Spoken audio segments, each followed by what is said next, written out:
ఇంట్లో ఉన్న బంగారాన్ని విడిపించి ఆ రోజు ఆన్లైన్ రేటుకే మేము కొంటాం. Sharma gold company. ఎలా ఉంటుంది లేడీ యాక్టర్స్ మధ్య? హెల్దీగా ఉంటుందా లేకపోతే చాలా కాంపిటేటివ్ ఫీల్ అవుతుంటారా ఒకళ్ళనొకళ్ళు? బయటకైతే నేను ఉండవండి, గొప్ప అంటే లోపల నేను లోపల గొప్ప, ఏమైనా ఉంటాయేమో కానీ మీతో ఎవరికి రాలేదా ఉండకుండా ఏం differences? ఉండవండి. ప్రతి వాళ్ళకి ఉంటుందండి. మాకు లేదు అంటారు కానీ చాలా మందికి ఉంటుంది. బయటకైతే నవ్వుతూ మాట్లాడుతుంటారు అంతవరకే. మీకు లైఫ్ లో ఎప్పుడు జరగలేదా? ఎందుకు జరగవండి? జరుగుతాయి. నేను చెన్నై నుంచి వదిలి వెళ్ళిపోయానని కూడా చెప్పారు. అయితే మీరా? నేను ఎందువల్ల? అంటే నేను లేనంటే ఆ క్యారెక్టర్స్ వాళ్ళకి వస్తాయి అనుకున్నారో ఏమో. తను ఇక్కడ లేదు, ఆంధ్ర షిఫ్ట్ అయిపోయారని చెప్పి కూడా ఇక్కడ పబ్లిసిటీ చేస్తే ఓకే. ఆర్టిస్టులు తర్వాత వాసు గారు ఒక మూవీ తర్వాత ఇంకొక మూవీ చేస్తుంటే అప్పుడు అడిగారమంట, ఏంటమ్మా ఇక్కడ లేవంట, వెళ్ళిపోయావట ఆంధ్రాకి అని. సార్ నేను ఎందుకు వెళ్తాను సార్ ఆంధ్ర, నేను ఇక్కడే ఉన్నాను, ఇక్కడే షూటింగ్స్కి వెళ్ళి వస్తున్నాను అంతవరకే, కానీ అక్కడికి ఫుల్గా షిఫ్ట్ అంత అవ్వలేదు అని చెప్పేసి అన్న. ఓకే. ఏంటి మీ లాస్ట్ మూవీ ఏంటి? ఇంకా తెలుగులో వచ్చి ఫూల్స్ అని చెప్పేసి ఒక దాసరి గారి మూవీ వచ్చింది కదా, అదే లాస్ట్ మూవీ. అదే లాస్ట్. ఇంకా తమిళ్లో వచ్చి సొల్ల మరుంద కథ అని చెప్పేసి చేరన్ ఉన్నారు కదా, ఆయన హీరోగా చేశారు ఆ మూవీ. సో ఏదైనా ఒక 20 years అయిపోయింది యాక్టింగ్ చేయక? ఇంకా 20 years అయిందండి. 20 years అయింది. 2004 నుంచి నేను చేయట్లేదు. అంటే పెళ్ళైన తర్వాత హస్బెండ్ రిస్ట్రిక్షన్? అట్లేం కాదు, బాబు పుట్టిన తర్వాత అంటే కన్సీవ్ అయిన దగ్గర నుంచి స్టాప్ చేశాను. మీ డిసిషన్ అంతే? అంతే. బట్ ఎప్పుడు అనిపించలేదా అంటే అంత బిజీ ఆర్టిస్ట్ ఒక్కసారిగా కెమెరా ముందు మనం కనిపించాం, సినిమాలు చేయకూడదు, మానేయాలి, బ్రేక్ తీసుకోవాలి, ఇవన్నీ అనిపించినప్పుడు? లేదు, అనిపించలే. ఎందుకంటే అది వచ్చి ఒకళ్ళు చెప్పి తీసుకున్న డిసిషన్ కాదు, నేను తీసుకుందే కాబట్టి నాకు అట్లా అనిపించలే. ఎందుకంటే అలా అనిపిస్తే వెంటనే మళ్ళీ యాక్టింగ్కి వచ్చి ఉండేదాన్ని. నాకు అనిపించలే. బాబు ఉన్నాడు, బాబుని చూసుకుంటూ ఉందాము అనేసి ఒక దీంట్లో బ్రేక్ తీసుకున్నాను. ఒకే ఒక అబ్బాయి? ఒకే బాబు. ఏం చేస్తున్నాడు ఇప్పుడు? ఇప్పుడు వచ్చి ఫస్ట్ ఇయర్ మెడిసిన్ చేస్తున్నారు, ఎంబీబీఎస్. ఓకే. సినిమా అంత ఇష్టం లేదు తనకి? చాలా షై అండి ఆయనకి, రారు. సో మీకు అంతా ఈక్వల్, ఆపోజిట్ అన్నమాట? ఆపోజిట్. వాళ్ళ డాడీయా? ఆయన ఇక్కడ బాగా ఎక్కువ షై అంతా. నేను కొంచెం పెద్దగా మాట్లాడితేనమ్మా ఎందుకమ్మా కొంచెం చిన్నగా మాట్లాడు మాట అంతిది. తెలుగు నేర్పించారా బాబుకి కూడా? ప్యూర్ తెలుగు మాట్లాడతారు, మన ఆంధ్రాలో తెలుగులాగే. ఓకే. అంటే చదవటం తెలీదు, మాట్లాడటం అంతా మాట్లాడతారు. లవ్ మ్యారేజ్ అనుజ కదా మీది?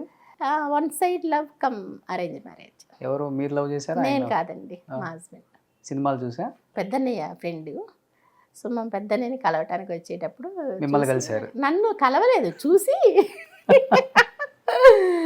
లవ్ చేసి చేసుకుంటారు. ఓకే. Inter caste? అవును. ఆయన తమిళ, నేను తెలుగు. ఎన్ని రోజులు పట్టింది షింక్ అవడానికి? లేదండి, ఇంట్లో అందరికి తెలిసిన ఆయనే కదా. సో దానివల్ల ఏమి అంతే. ఇది నాకు ఒక్కటి ఏంటంటే, నాకు మట్టుకి నేను పెద్దగా ఫస్ట్ మ్యారేజ్కి ముందు పెద్దగా మాట్లాడటం అంతా ఉండేది కాదు. నేను షూటింగ్స్కి అంతా వెళ్ళిపోయేదాన్ని. తర్వాత మంచిగానే అందరి దగ్గర బాగా మూవ్ అవుతారు. బాగా ఇండస్ట్రీ పర్సన్ కాదు? లేదు. ఏం చేస్తుంటారు సార్? ఆయన ఓన్ బిజినెస్ ఉంది, బస్ బాడీలు కడతారు కదా, అది బిజినెస్ ఉంది, అది చేస్తున్నారు. ఓకే. ఏం పేరు ఆయన పేరు? ఆయన పేరు మునియప్పన్. హ్యాపీ అండి. చెప్పారు దాదాపు ఒక 20-25 lakhs దాకా నెలకు రెంట్లు వస్తాయంట మీకు. 25 lakhs? ఏమిటండి 25 lakhs అంటున్నారు? అంత లేదండి, అంతేం లేదు, వస్తున్నాయండి. ఒక 2 lakhs దాకా రెంట్ వస్తుంది. నాకు చాలు అది. ఓకే. మా హస్బెండ్ ఇవ్వక అక్కర్లేదు, నా డబ్బులు నాకు చాలు కదా. అసలు ఈ టైంలో ఉన్న ఆర్టిస్టులు చాలా మంది సేవ్ చేసుకోకో లేకపోతే వేరే వాళ్ళ మీద డిపెండ్ అయ్యో చివరి రోజులలో ఫైనాన్షియల్గా ఇబ్బంది పడ్డారు. ఒక పక్కన ఫుడ్కి కూడా సరిగా లేకుండా వేరే వాళ్ళని హెల్ప్ అడిగిన రోజులు చూసాం. అవును. దీనికి వచ్చి నా గొప్పదనం ఏం లేదండి. మా అమ్మగారు, మా పిల్లలు, మా అమ్మగారి పిల్లలు అంటే మా నలుగురుని అందరినీ బాగా కంట్రోల్గా తీసుకొచ్చారు ఆవిడ. ఏదైనా కూడా ఆవిడ చెప్పింది, ఒక గీసారంటే గీత దాన్ని దాటడానికి లేదు మంట. అంటే తిట్టడం అట్లా అంతా అని కాదు, కంట్రోల్గా తీసుకొచ్చారు. అందరూ బాగుండాలి, ఈరోజు ఇలా కాదు రేపు కూడా ఇలాగే ఉండాలి ఎప్పుడు కూడా అనే ఒక దీని మీద తీసుకొచ్చి అంతా ఆవిడే సేఫ్టీ చేసింది అంతా. అంతే. మీ టైంలో అంత రూపాయి ఉండేది, ఇప్పుడు అంత 100 రూపాయలు అయిపోయింది. అవును. చెన్నై అంతా. సో అదే ప్లస్ అయిపోయింది. అవును. సో గుంటూరులో కూడా 100 ఎకరాలు ఉందని విన్నా. ఏంటి అట్లనే ఒక 10%, 20% ఎక్కువ చెప్పేస్తున్నారు. అంతే లేదండి, ఒక 10 ఎకరాలు ఉంది అంతే. ఇప్పుడు రాజధాని అయిపోయింది కదా, అదేండి ఎకరం 100 కోట్లు.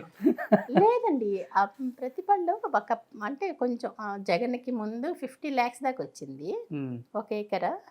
తర్వాత జగన్ వచ్చిన తర్వాత తగ్గిపోయింది అన్నమాట. మళ్ళీ చంద్రబాబు గారు వచ్చారు కదా, చూడాలి, త్రిపుల్ అవుతుంది. అయితే మంచిదే. ఏం చేసుకుంటారు ఇవన్నీ? మంచిగా ప్రొడ్యూసర్ కదా, మళ్ళీ వచ్చేయచ్చు కదా బ్యాక్. ప్రొడ్యూసర్ గానా? వద్దండి, వస్తే ఏదైనా యాక్టింగ్ వచ్చినా పర్వాలేదు కానీ ప్రొడ్యూసర్గా ఎందుకండి. కానీ అంటే ఇప్పుడు మీరంటే అమ్మ మంచిగా చేసింది, బాగా సెటిల్ చేసింది కాబట్టి ఈరోజు ఇలా ఉన్నానని కొంతమంది ఆర్టిస్టులు చెప్తూ ఉంటారు. కొంతమంది ఆర్టిస్టులు కేవలం తల్లిదండ్రులను నమ్మి, అన్ననో చెల్లినో అక్కనో నమ్మే నాశనం అయిపోయిన వాళ్ళు చాలా మంది ఉన్నారండి. అదే చెప్తున్నాను నేను. ఇప్పుడు నా గొప్పతనం కాదు అది, వాళ్ళ గొప్పతనం. అలాంటి మంచి వాళ్ళు నాకు ఉన్నారు. తల్లి తండ్రి గాను, బ్రదర్స్ గాను, సిస్టర్ గాను అందరూ వచ్చి ఫ్యామిలీలో మంచోళ్ళుగా ఉన్నారు కాబట్టి ఇలా ఉన్నాము. కానీ కొంతమంది మోసం చేసిన వాళ్ళు చాలా మంది ఉన్నారు. అలా మీ కళ్ళతో చూసిన మీ టైంలో ఉన్న యాక్టర్స్ అంటే ఎవరు చాలా ఇబ్బందులు పడి? సిల్క్ స్మిత గారు ఒకళ్ళని చెప్పుకోవాలి. దానికి ముందు అంటే నేను వచ్చినప్పటి నుంచి కూడా కొంచెం ఎలా అయినా తగ్గింది. అంతకు ముందు వాళ్ళనే పాత హీరోయిన్స్ ఉన్నారు కదా, black and white movies heroines, వాళ్ళే ఎక్కువ సఫర్ అయ్యారు అలాగా. ఓకే. దాని తర్వాత వాళ్ళందరూ కొంచెం పర్వాలేదు. ఇప్పుడు వచ్చే వాళ్ళు అయితే ఫస్ట్ వాళ్ళు సేఫ్టీ అయిపోతున్నారు. వచ్చే హీరోయిన్సే వచ్చి రాగానే వాళ్ళ కంట్రోల్లోనే ఉంటున్నారు.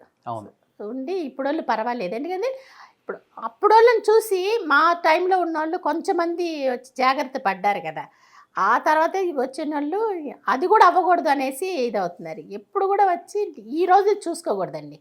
ఈరోజు మనం బాగున్నాము అని చెప్పేసి కాదు. ఈరోజు వచ్చి 100 రూపీస్ మనకి వస్తుందంటే 75 రూపీస్ మీరు ఖర్చు పెట్టుకోండి. అట్లీస్ట్ 25 రూపీస్ వచ్చి సేవింగ్స్లో ఉంచుకుంటే ఎప్పుడు లైఫ్ లాంగ్ బాగుండొచ్చు. అంతే కదా. ఇప్పుడు మీకు 2 lakhs ఒక సాఫ్ట్వేర్ జాబ్కి వచ్చినట్టే వస్తున్నాయి కదా. అవును. రెంట్లు ఏం పని చేయకుండా కూర్చొని